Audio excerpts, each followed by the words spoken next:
You're listening to Opera Box Score. Let's get ready to rumble! Wherever you are, however you're listening, it is America's talk radio show about opera. It's Opera Box Score. I'm Weston Williams, joined by Oliver Camacho and Matt Cummings.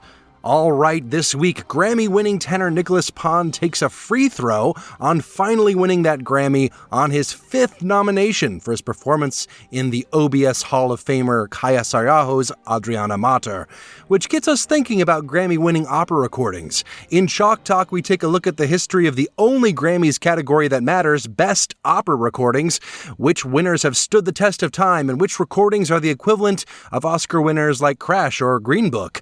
Plus, in the 2-minute drill, Renee Fleming calls out conservatories for predatory pricing, and the PR disaster surrounding the New York Philharmonic sex abuse scandal continues. Make sure you subscribe to our podcast on Spotify. Click follow. On Apple Podcasts, hit the plus sign. Email us your hot takes by writing to mailbag@operaboxscore.com or upload a voice memo using the You Got Something to Say tab on our website, operaboxscore.com. However you contribute, you'll get an OBS beer coaster, an OBS lapel pin, and a #1 OBS fan foam finger just for sharing your own hot take. Oliver, tennis. It's so hot in Cincinnati right now. All the videos are like of the tennis players like soaking themselves with their water bottles or holding the cold. Must be really tough for you to watch. But congratulations to Ben Shelton, who won his first 1,000 Masters in Toronto. He now has managed to get himself to the career high ranking of number 6. And he's also the youngest American Masters 1,000 champion since Andy Roddick in 2004.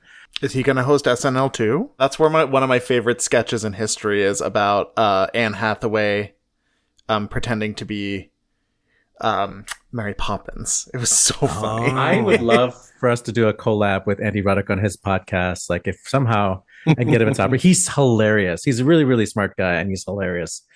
I've always had a big crush on him. Oh, Andy. Matt Cummings, who do you want to collab with on their podcast? I mean, I too needed someone to spray water on me while I was breaking in my grill for my inaugural summer grill this year, which is happening in August because it's been so gosh dang hot so far this year that I have not wanted to stand in front of fire. And don't forget the fact you didn't have to turn on your grill because the smoke was already going through everything the past 2 weeks. Yeah, that too. Let's talk some opera. Free throw. Early next month, Art Song Chicago, formerly known as Collaborative Arts Institute of Chicago, will present its Collaborative Works Festival. This year, the theme is War and Peace, and as always is curated by Nicholas Phan, the artistic director of what is now called Art Song Chicago. In a couple of weeks, Nicholas Phan joins me at my other job for a conversation about Art Song Chicago. But with our little remaining time we had, I wanted to ask him about the Grammy he won on his 5th try for his role in Kaija Saariaho's Adriana Mater, which won earlier this year. Before we join that conversation, here's a bit of Nick Phan from a performance last year of Don Giovanni with Boston Baroque.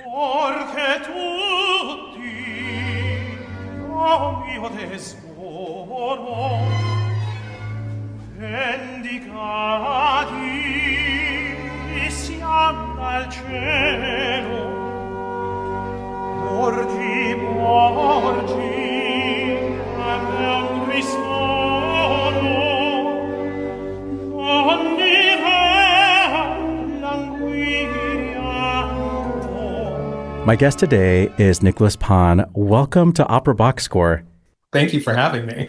Nick, we've known each other for a while, and I've just been watching your career from, bel canto, high tenor, and like Baroque specialist to you do all the weird stuff and you do all the art song and you like create all these programs and you get all these Grammy nominations.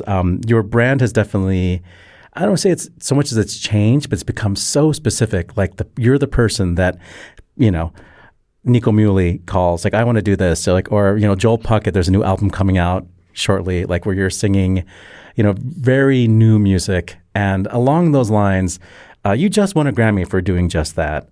So I guess the question is, how does it feel to be recognized for the distinct Nick Phan-ness of your career, like the you-ness of you? Like, I don't know. I had the same conversation with Julia Bullock. It's like she entered into herself. She didn't try to do anything different. Like she wasn't trying to be somebody else. She was just trying to be herself. And I feel like this is now the tenor version of that. I mean, I envy Julia in the sense that she seemed to have always had a clarity about who she is, and she's always had a fearlessness in terms of just putting that out there. I started in this, you know, whatever career, this art form so young. You know, I made my debut with the Chicago Symphony when I was 23 years old, singing Eopas and Les Troyens, and I was still in school. And because I was so young, I don't know that I could have had that kind of, I mean, I think I did have a certain sense of that clarity, if that makes any sense. But I think the sort of youth of the beginnings of my career kind of explains the journey through bel canto that I took, which I can't say really feels like was ever totally me. Something that I think I did okay. You put it on.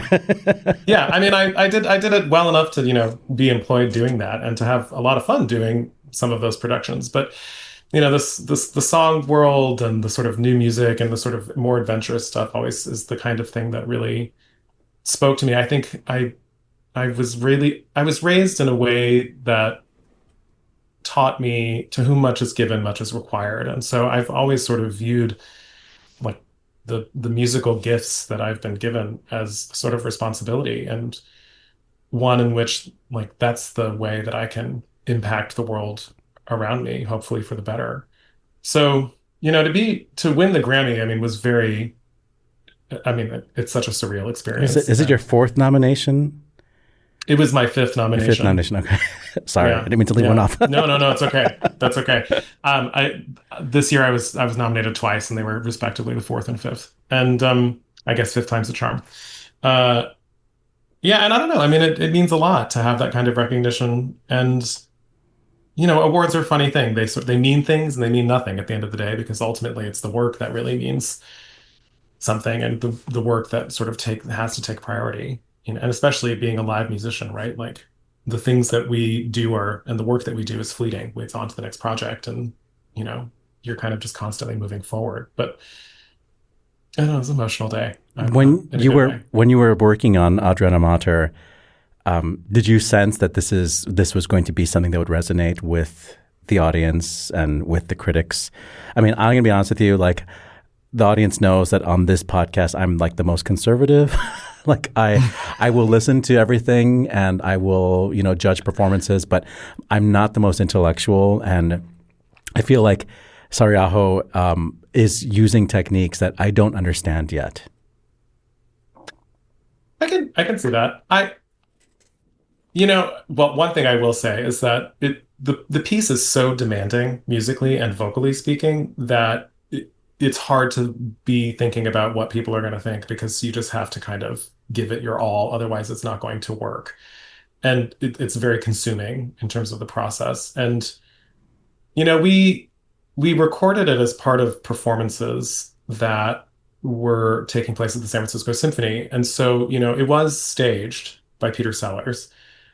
But, you know, we were in a symphony hall. We were not in an opera house with the 6 or 7 weeks of rehearsal. You know, we had just 3 weeks of rehearsal, then the performances, which Peter kept saying, "Oh my gosh, we don't have enough time." And I kept thinking to myself, like, I mostly do concerts and I'm mostly used to having like one rehearsal. So I was like, this is so much time. But, you know, it was, considering what we did, it was a short amount of time to put that on. And it was a very consuming process. And then on top of it, you know, both Esa-Pekka and Peter were very close to Kaija, Saariaho, and she was very ill. And we all knew that she was, you know, sort of on the edge of this existence with us. And there was a day towards the end of the rehearsal process, when Esa-Pekka came in, he looked very down and he said, it sounds like she's not doing very well. And, he said, do you mind if we install a live stream into the rehearsal room so that we can, send the rehearsal to her so she can watch and hear her music? And, we said, sure. And so they set up cameras and they set up microphones, and within 12 hours, she had passed. So I don't know, when we were putting this together, that was the context in which we were doing it. And so I don't think anybody in the room was thinking about how it was going to be received during the process, which is funny because the whole time we were approaching this piece, the main reason Esa-Pekka and Peter wanted to do it is because it's the one opera of hers that really has not achieved a success. It premiered at the Paris Opera in something like 2009, and then had a couple of performances, and then, I think in Santa Fe and maybe one in Finland, and then just kind of fell by the wayside. And they wanted to give it its due because it had not been well received, and they thought it deserved that. But while that was maybe the initial intention, by the time we got on the stage, the whole intention was just to do her legacy justice and to honor her memory. And I don't know. I mean, the idea that it's been well received ever since by critics, and it's won this very special award from the Recording Academy. I think in a way it's a testament to kind of, you have to approach the work with these larger goals in mind, like we're serving something larger than ourselves at the end of the day. And that's when it resonates the most.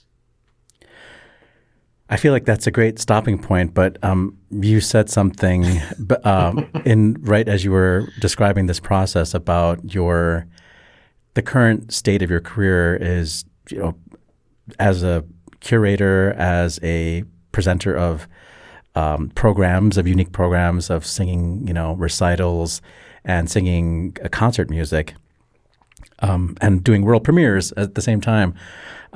Where does opera fit in your career now?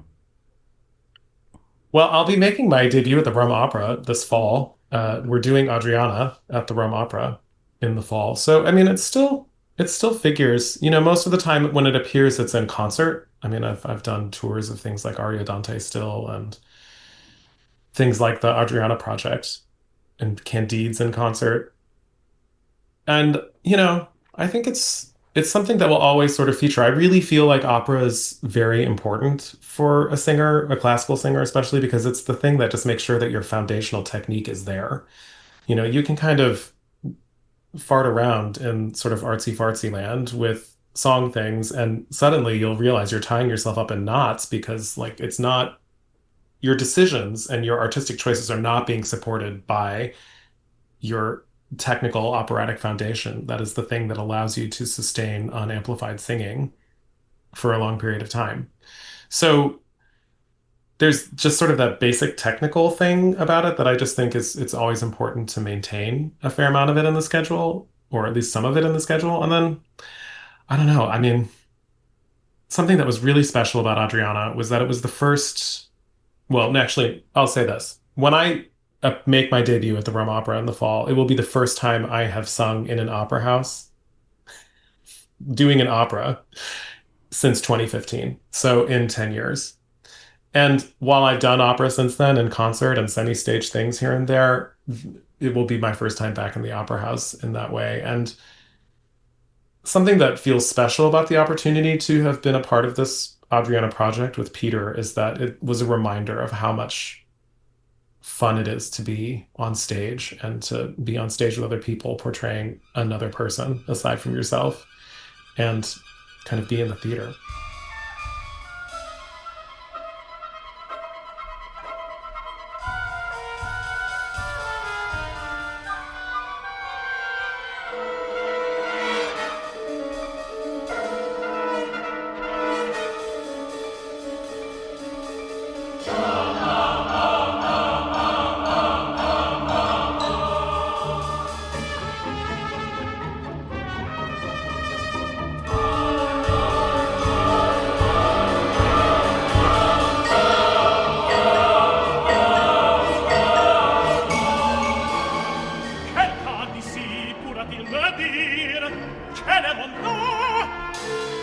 Music from Act 2 of Kaija Saariaho's Adriana Mater. I know, Weston, you don't want it to end. We could listen to it. It's so good. That was Nicholas Phan, our guest, with the San Francisco Chorus and Orchestra, conducted by Esa-Pekka Salonen. Once again, Art Song Chicago's Collaborative Works Festival begins September 4th and features Nicholas Phan as one of the performers. It's also Zoe Reams, Raquel Gonzalez, Leroy Davis, Schuyler Vargas, Kwang Hao Huang, and Mark Almond, all in the program. Adriana Mater, we talked about Kaija Saariaho. Should we play a little Chalk Talk music right here, Weston? What do you say? Yeah, why not?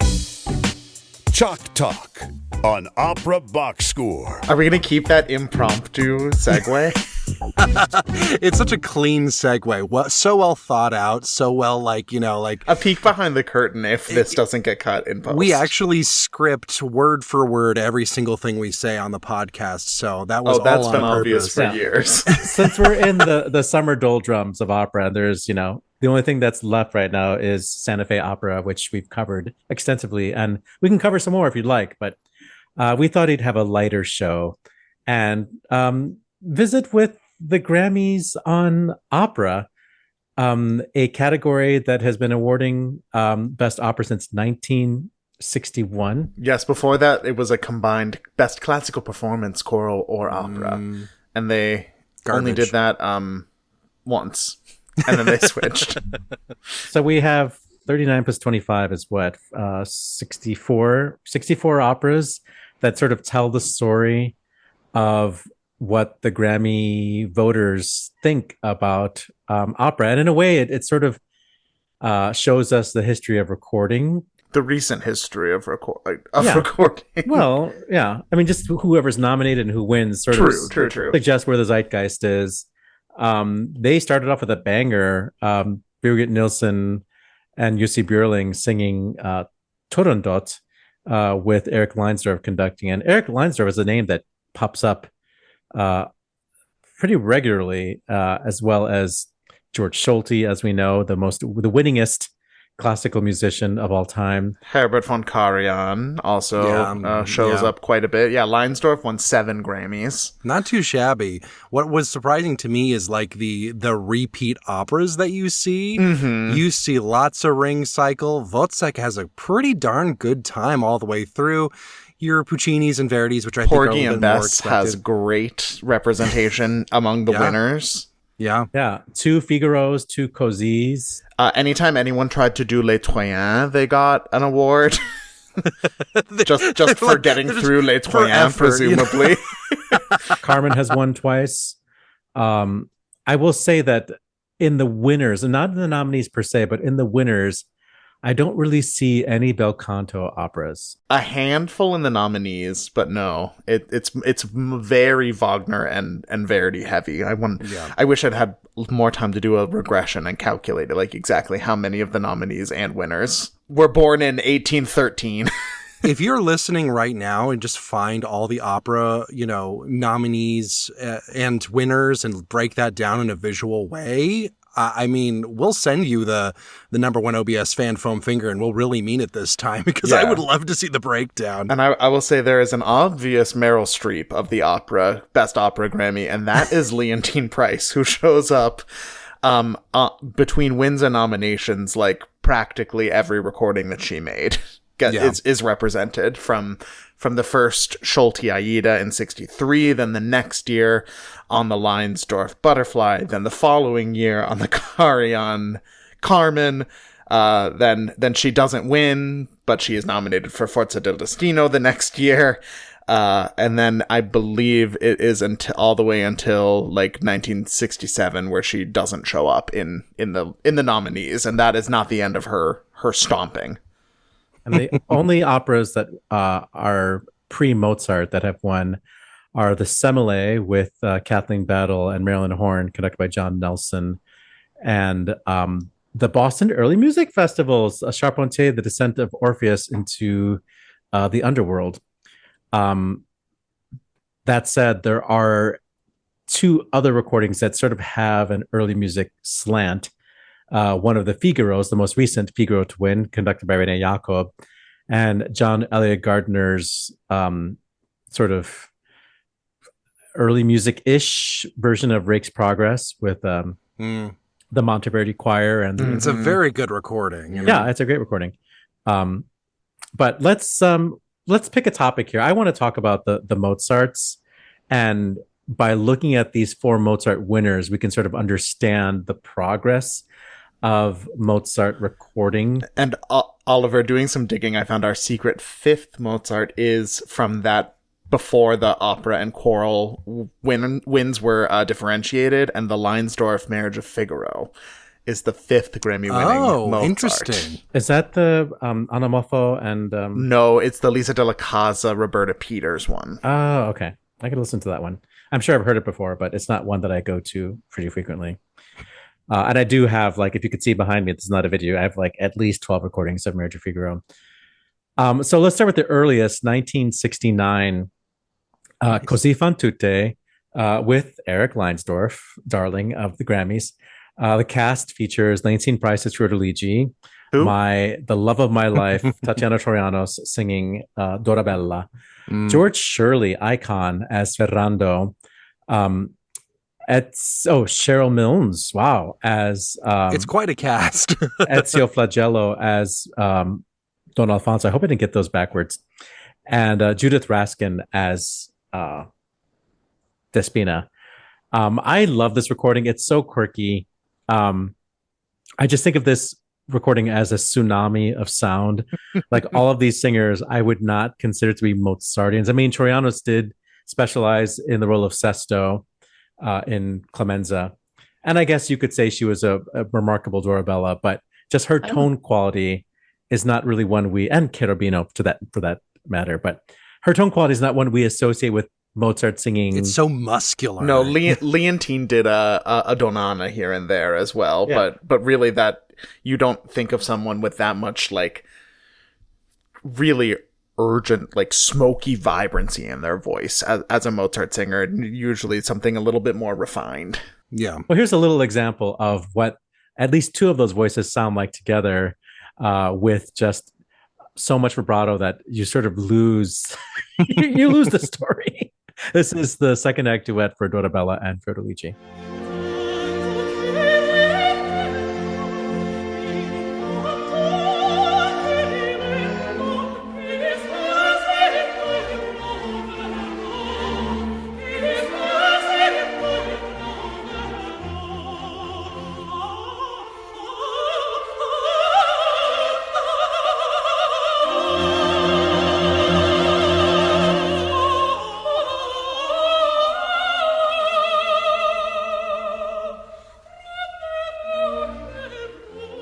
Grammy winner Eric Leinsdorf recording of Così fan tutte.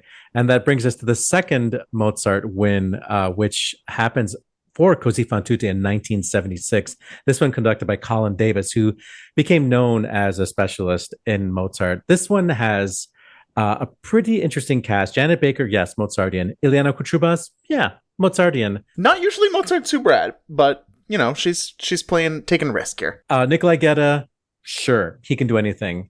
Vladimiro Gonzaroli and Richard Van Allen, stalwart for, you know, Glyndebourne cast and that type of thing. The one variable here is Montserrat Caballé, who I think did sing Contessa in Marriage of Figaro, but Caballé as Fiordiligi is extreme. And I have to say, this is my first Così recording, so I sort of have a fondness for it. But now that I go back and listen to it, it's like, she is indulged in this recording. But she could do things with her voice that other singers just can't. That third lung comes in handy every once in a while. Just as an example of what makes Caballé special in the music of Fiordiligi, let's just hear this tiny bit of the first act finale. This is that moment that I always talk about where the melodic gesture that Mozart puts in Fiordiligi's line is sort of like the signal that Fiordiligi is finally being tempted, finally being swayed.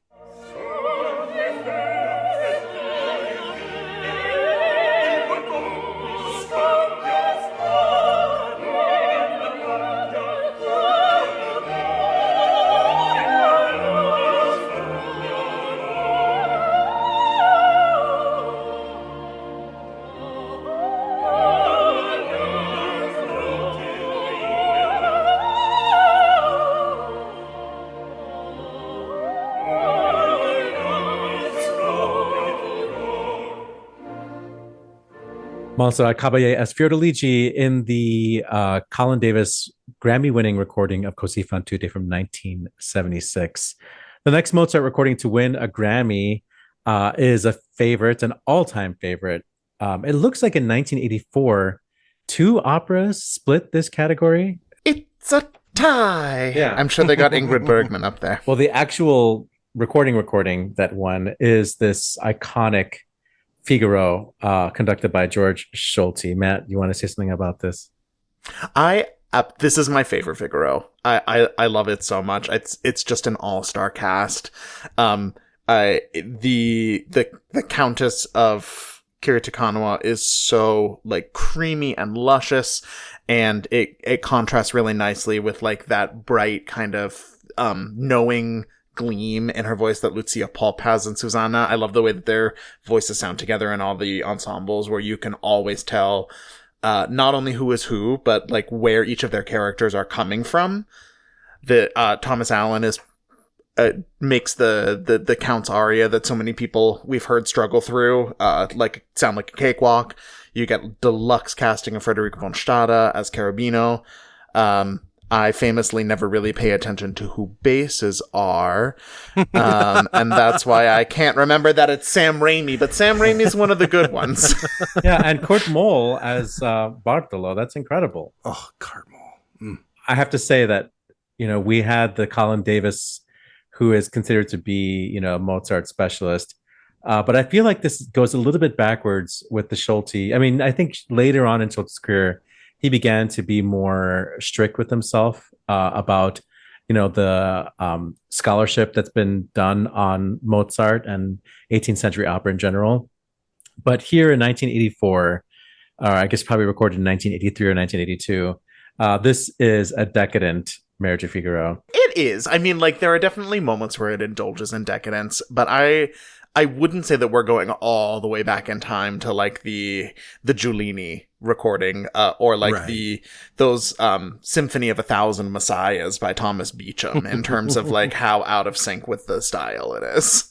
But you can definitely hear that prima donna Kirita Kanawa wanted to show off her breath control for Porgy Amor, and George Solti had no problem letting her do that. And who am I to argue with such glorious phrases? Here's a little clip of the opening of Act 2.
It's a spacious take on Porgy Amor.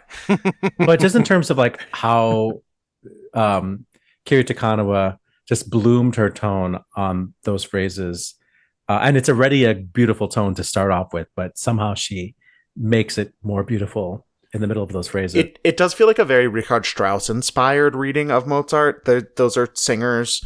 I mean, Kanawa is a specialist she's considered a specialist in Mozart and Strauss. Those are composers where there tends to be a lot of overlap between especially female voices and sopranos who sing both well. And I think it requires a certain, deftness of like the flexibility of your vocal line, regardless of whether it's going fast or slow, to just keep it spinning through like hell or high water, that she really excels at here. And the final Mozart opera to win a Grammy to date is also Marriage of Figaro, with a much kind of like you put the opera in the spa and it comes out, just lighter and more fleet and transparent, I guess is maybe the best way to describe it. This is the 2005 winner. It's Renee Jacob, famously countertenor who became a conductor. And this one stars Véronique Gens as the Contessa, Patrizia Cioffi, a voice I'd never really learned to like, as Susanna, Simon Kinleyside as Figaro. Oh no, Lorenzo Ragazzo as Figaro, and Kinleyside as the Count, with Angelica Kirchschlager as Cherubino. A pretty international cast. They're all from different countries, but Patricia and Lorenzo, I guess since they're getting married, they could be in the same country. But what's remarkable to me about this recording, in addition to how much lighter the voices are and how much more blanche, for lack of a better word, their tones can be, is the continuo playing. I think this is Renee Jacob is one of the first to really highlight the continuo section and to make it so inventive that you want to listen to the long spans of recitative, of secco recitative. It's true. Renee Jacob is on the continuo is like the New York City in Sex and the City. It's the last character that no one thinks to name, but it's really the most important of them all. Let's hear a little bit of dialogue from Act 2. This happens right after Figaro tells the Contessa and Susanna his plan, and he leaves. And the Contessa says, "You think this is going to work?" And there's that famous little line that I love so much, where the Countess says, "You don't know my life. You don't know my marriage. Like you just don't know. Like be happy you have somebody as sweet as Figaro." Quanto tu mi Susanna che questo giovinotto via del conte le stravaganze udete. Tu non sai. Per qual causa mai da me stessa non venne? Dove la canzonetta? Eccola! Appunto facciam che ce la canti. Tito, bien gente. E disso, avanti, avanti, signor ufficiale, a non chiamarmi con nome si fatale. E mi rammenta che abbandonar del giro comare tanto buono e tanto bella. Ah sì, certo. Ah sì, certo. Ipocritone, via presto la canzone che stamane. So that's it. 4 Grammy-winning Mozart recordings, 2 Così's and 2 Figaro's, the last one ending in 2005. What about you, Wes? What do you notice in this list of... Nothing about Mozart, surprisingly enough. Why would that surprise us? Well, I do think that this list, and I do enjoy the breakdown, listening to both of you talk about it, because, what I think this list is so interesting for is sort of seeing where the public's head was at when it came to commercial opera recordings through the years. And you can see certain trends that go in and out. We already mentioned at the beginning, there's a lot of repeated operas. There's a lot of, names that are quite, big composer names who didn't necessarily have much representation outside of 1 or 2 operas. Mozart, for example, you only see Marriage of Figaro, you only see Così, and it's like, where's Don Giovanni? You know what I mean? And you also have some interesting trends that I want to point out really quickly, like the fact that in this entire list, the first composer to win a Best Opera recording while they were still alive was 1995, and that was Carlisle Floyd's Susanna, with Kent Nagano. Susanna. I was still thinking about Mozart there. It was still rare. There wasn't another living composer until, I believe, 2009. I don't even remember who that was. And then you start seeing it happening, pretty even odds if you're a living composer in the sort of 21st century that you might get a win there. Since the big box studio recording is dead. Exactly. Well, that's the thing, right? This is the point, that you see a lot of really iconic recordings, especially in the early days. And then, you get to the 2010s and it's all my pet peeve operas that are, just audio pulled from like MetLife and HD. Production, broadcasts, which, are fine on their own. But I won't reiterate my rant about that. But in terms of like winners, there are a couple of upsets here and there that I'm surprised at. I don't think I hate, of the ones that I'm familiar with, I don't really hate that any specific one won any given year. I was surprised that the Schulte Goethe-Dämmerung got beaten out in 1966 for the Karl Böhm Wozzeck. And then 2 years later, Wozzeck won again with, truly was a golden era, It's just guys. like when Jodie Foster stole Glenn Close's Oscar for The Accused and then won for Silence of the Lambs 2 years later. Well, one thing I will say is that I do think, looking at the ones I'm familiar with, there is a prioritization, I think, on vocal performances first and foremost. Even if you go way, way back, a lot of, audiophile favorites do show up on the list, but they are often beaten out by stuff that's more known as maybe the sound isn't as great, like the Boulez Wozzeck from 1968. The sound is rough on that one, but the performances are really quite interesting. You also see, I think, the big divergence in what was being recorded, especially in the 60s and 70s, the kinds of opera recordings that were winning really big in Europe and getting, Pulitzer Prizes in the US really don't tend to show up on this list. You don't see a lot of like crossover between like the Grand Prix du Disque and the Grammys, for example, on a lot of these. And I think that's kind of interesting. I think that's why, sometimes you'll encounter an attitude, which I sometimes hold as well, maybe just because I'm a little bit of a hipster about it, that the Grammys in the opera world are not nearly as important as some other awards, but they are the one that I think the American public is the most, reasonably it could be assumed to like sort of stumble upon. A couple of highlights I want to point out. There's the Lauren Mazel Porky and Bess from 1977 that sort of revived that whole opera in general. Very important recording. So much so that it then won again the following year with John DeMain's recording. Unstoppable.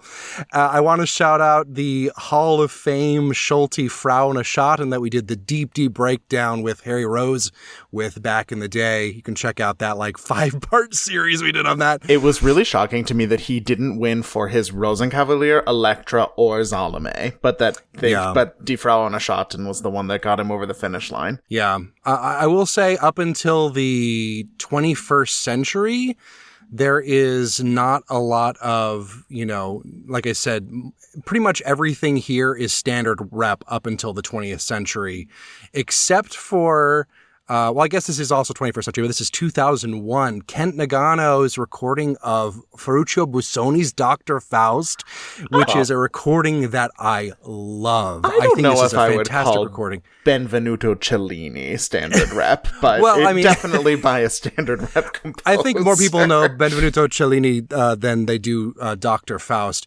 And I had no idea that it won the Grammy. And Ken Nagano is actually pretty well represented with the Lyon Orchestra, and they had, I don't know who their recording engineer was for a lot of those recordings that he did with Opera Lyon, but they all sound great.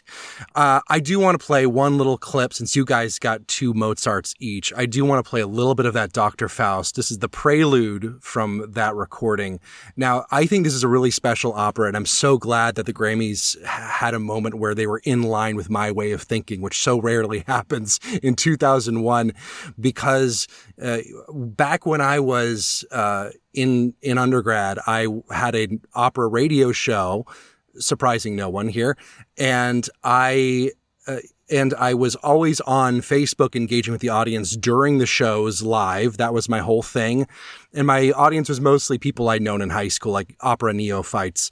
And the best and most sustained reactions I had to any recordings were, one, the Die Frauen Schatten finale from that one, and this one, which is the prelude from Dr. Faust by Ferruccio Busoni, proving once and for all that you can step outside the standard repertoire to bring new people into the art form. That's my soapbox.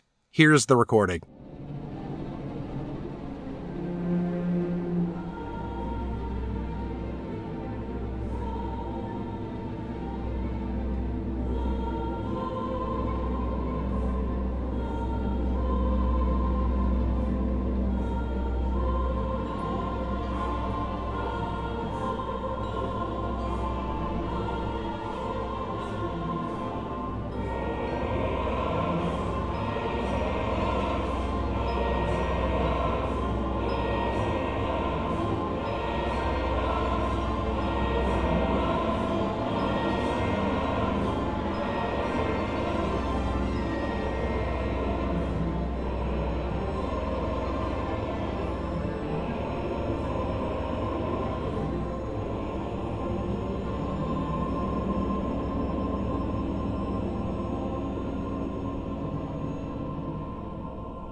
up.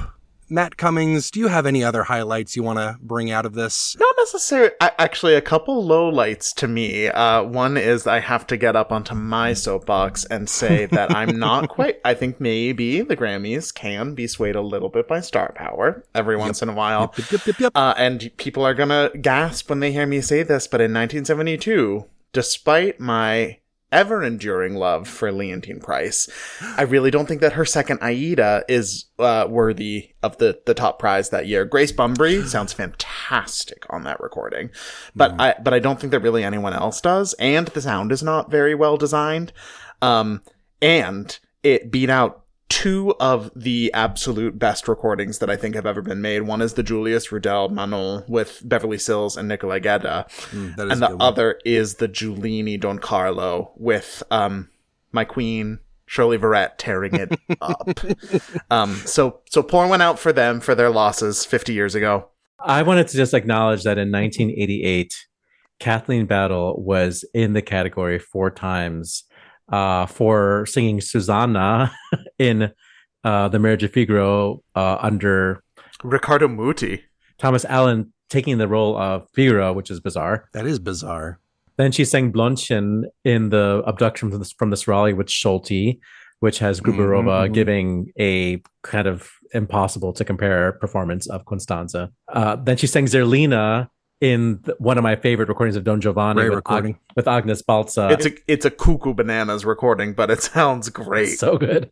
And she won for that Ariadne of Naxos with and a tomato sandwich. Yeah, it's not hard for somebody like Placido Domingo to end up in the category multiple times every year, but Leontyne Price lost to herself a couple times in some of these I see. And it does also seem like maybe the Grammys are willing to throw someone like a career achievement award. I'm looking especially in 1979 where Beverly Sills' recording of The Merry Widow was the winner, and that ceremony would have been the first one that took place after she announced her intention to retire from opera, and beat out some heavy hitters like the Ileana Kotrubash Traviata, which might be the best studio Traviata that there is. This just in, the 2-minute drill. All right, listen up. Here's everything you need to know about what happened in Operaland this week. In an update to last week's story, the Metropolitan Opera might be on the hook for previous donations made by Matthew Christopher Pietras. The donor had made a number of gifts to the Met before a donation of $15 million was flagged as fraudulent.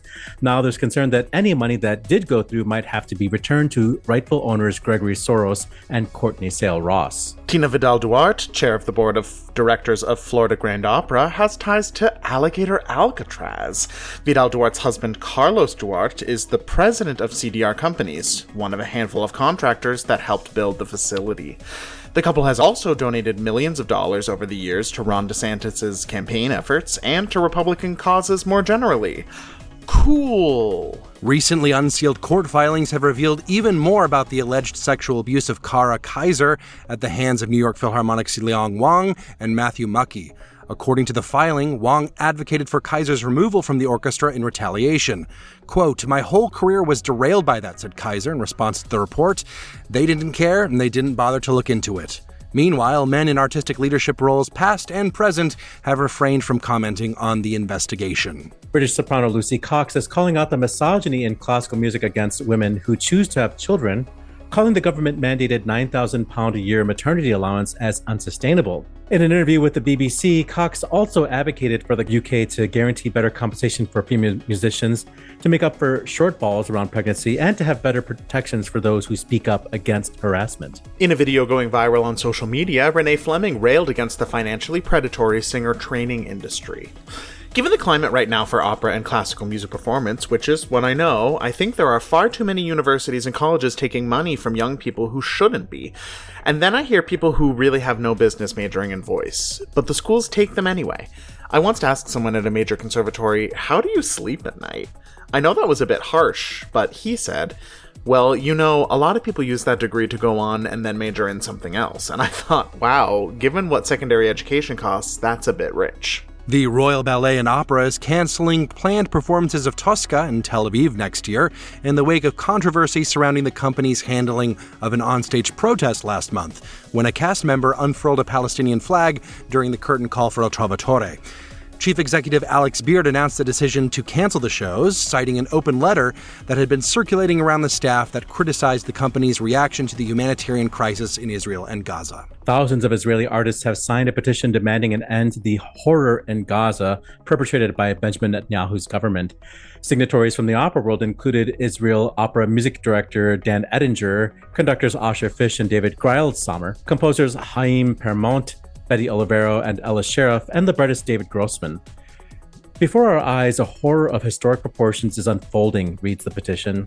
We are responsible as human beings and as Israelis for the atrocities being committed in our name just a few kilometers from us. In major awards news, Kazakh soprano Aygerim Altinbek won basically every award at the Concorso Lirico Internazionale di Portofino competition, including First Prize, the Female Voice Award, the Emotion Prize, and the Carlo Meyer Award. Congrats to Aygerim.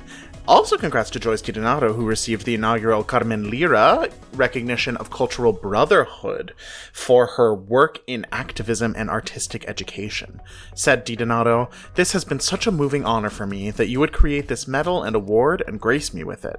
Thank you with all my heart. It was a total joy to witness what you are building here in Costa Rica." In trade news, Chicago Fringe Opera has appointed Caitlin McKechnie to the position of executive director, and composer Damon Jeter has been named music director of Portland Opera. That's Oregon, not Maine. And in San Diego, General Director David Bennett's contract has been extended for 5 more years, ending with the 29-30 season. Francois Xavier Roth has been appointed chief conductor of the Southwest Radio Orchestra despite allegations of sexual harassment and misconduct. Roth said he has taken responsibility for his actions and that today he is a different man, quote unquote. Oh boy. On the disabled list, Piotr Bachawa has canceled a number of performances due to a nasty case of the flu, including his Lohengrin at Bayreuth and Carmen at Verona. We wish him a speedy recovery. And on this day, August 11th, first performances include Antonio Draghi's La Tirdanide Abbutata dalla Virtù in Vienna in 1697, a bop, Saverio's Ugero il Danese in Bergamo in 1832, Paul Hindemith's The Harmony of the World, with the composer conducting in Munich in 1957. Rachmaninoff's one-act Monnavanna premiered posthumously in Saratoga, New York in 1984. And on this day, August 11th, is the first performance of Hans Werner Henze's realization of Monteverdi's Return of Ulysses at the Salzburg Festival. And 2 birthdays of note: in 1748, German composer Joseph Schuster was born in Dresden.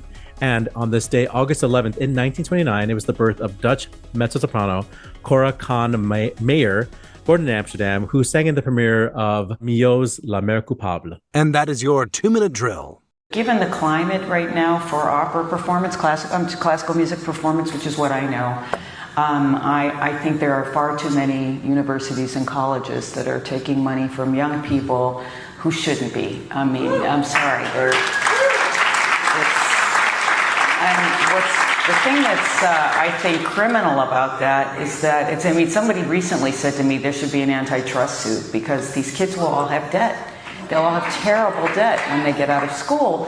I mean, and I've given I don't do it anymore, but I have given master classes at small schools, and obviously there's a miraculous talent at some point, but if they don't get on the right track quickly, when they get to your late 20s, it's really a declining kind of possibility at that point.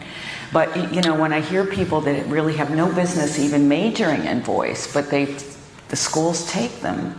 I asked somebody at a major conservatory, how do you sleep at night? The inner voice herself, Renee Fleming, talking about the predatory nature of the conservatory system. And I think we've been talking about this subject for a while, maybe not as clearly articulated as Renee Fleming's takedown right there. But I want to say, I'm going to read from some reaction to that post. This is from a friend, soprano Hannah DePriest, who says on the new forum for classical singers that I agree with her. But I would add, it's very unpredictable who, if anyone, coming out of an academic program will still be singing professionally 8 to 10 years on. Here's what I wish people would have stressed to me, in addition to just how unlikely I was to quote unquote make it. How lucky I was to not have a chronic health condition or a scary diagnosis emerge when I was horrendously underinsured after 26 and before this year. How difficult it would be to make enough money in the first years after school to live and reinvest in my career, let alone save for my retirement. How exhausting and time-consuming the personal admin would be, organizing emails, staying on top of offers, contract negotiations, outreach, auditions, travel booking, posting on social media, website updates. The realities of almost never having a real weekend, the constant hustle, the constant travel. Just how critical it is to be great at networking, talking, and connecting with ease with lots of different kinds of people. I'm 8 years out of grad school and feel like I'm just finding my footing in this industry. And I'm very aware that footing can erode extremely quickly. To be completely transparent, the reason it all feels a bit easier now is because my husband pivoted out of the industry into a finance job. Yeah, I mean, I got out of debt at age 50, everybody. Woo! And that's cause for celebration. That was like 40 years ago, so that's not bad. I've been out of debt now for 20 years.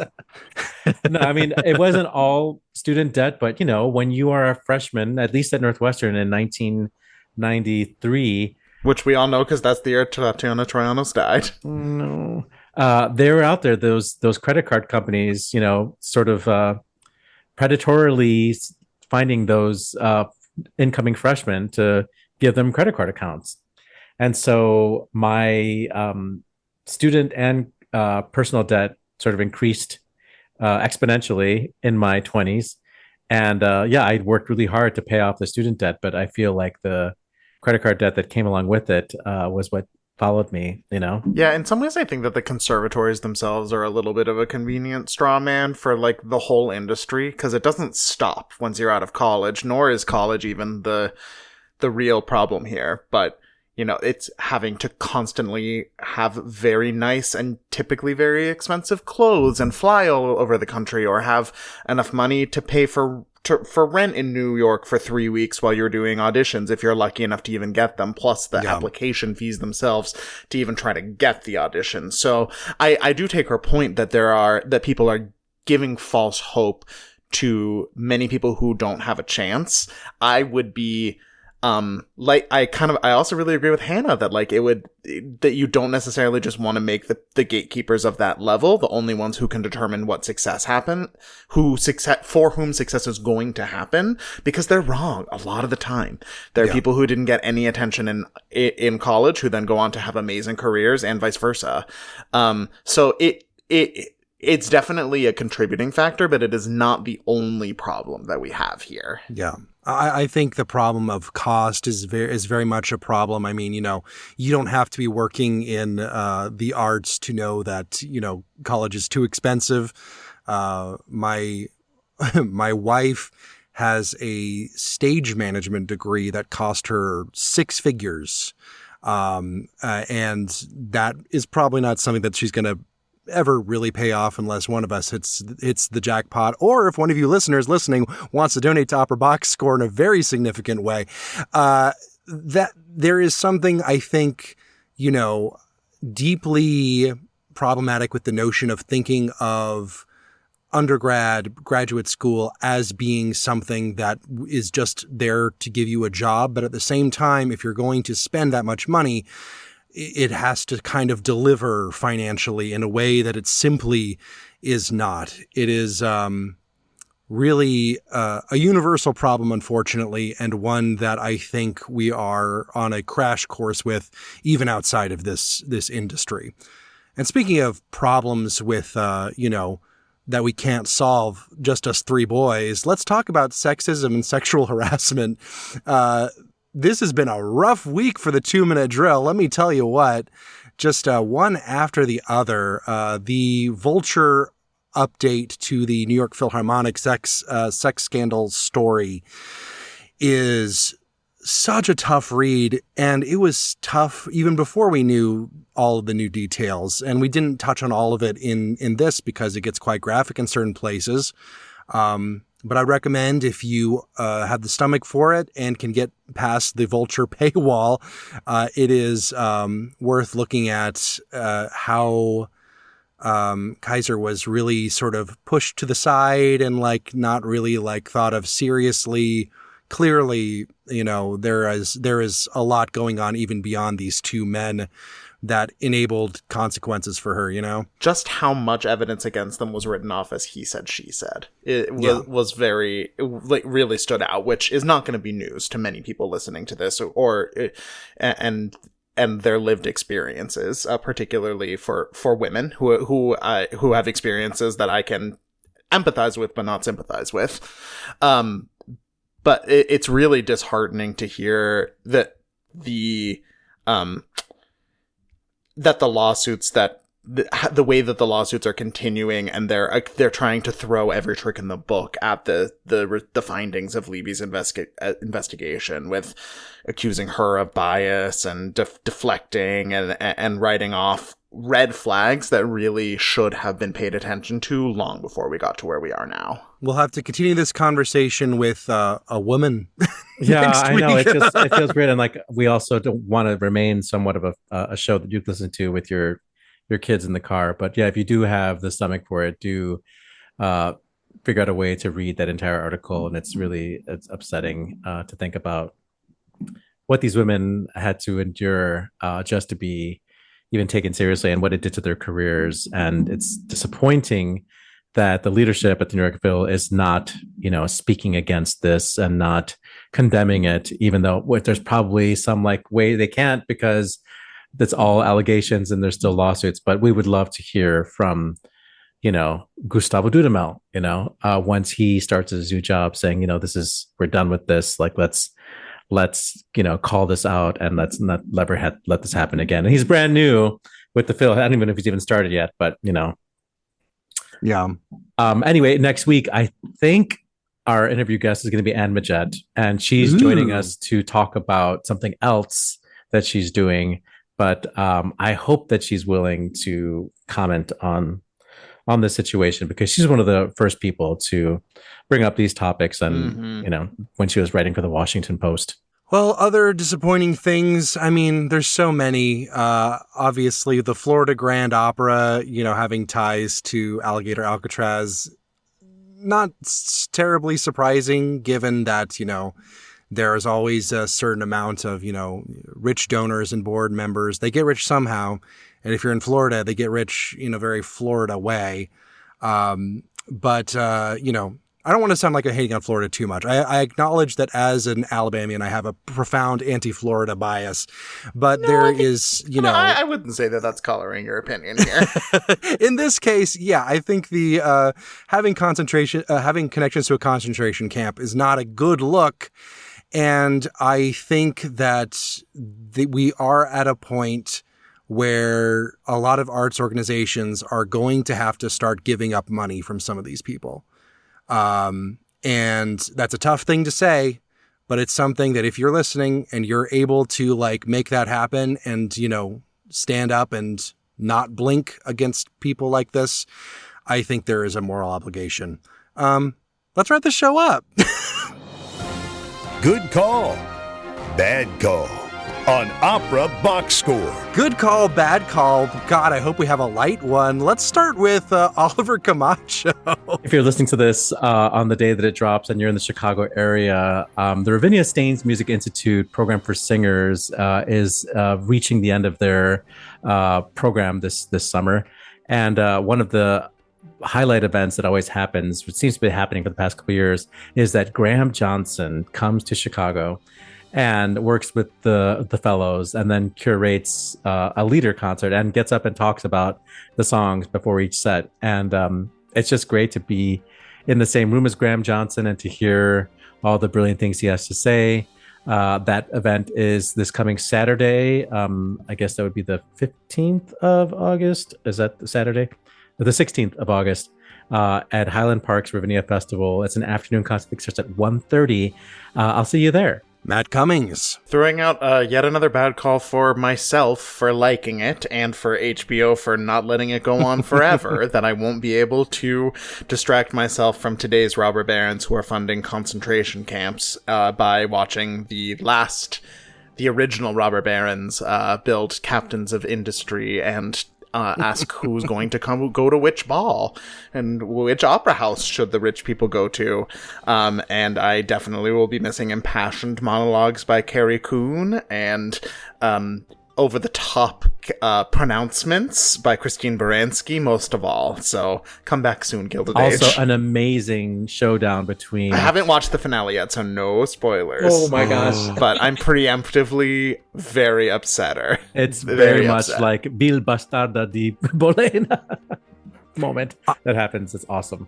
I have a good call. A performer, musician named Joseph C. Krause has created a polka medley of the first 10 etudes by Philip Glass, and it's incredible. It's called Philip Glass Etudes Polka, and it's exactly what you think it is. That is it for this week's edition of America's Talk Radio Show about opera. Make sure you subscribe to the show wherever you get your podcasts.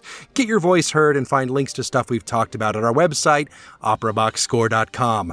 That's also where you can put your money where our mouths are. Give back to the OBS using the Support the Team tab. Your announcer is Norm Waddell. Your creative consultant is Oliver Camacho. And your audio editor is me. The executive producer of the OBS is George Cedarquist. For co-hosts Matt Cummings with guest Nicholas Phan, I'm Weston Williams, asking you to continue the conversation about opera as you ask the admissions officer at your neighborhood conservatory, how do you sleep at night? We're back with an all-new show next week when we go inside the huddle with music critic Anne Majette. Plus, you get more opera headlines, more hot takes, and more refunds to the Soros family. Join us.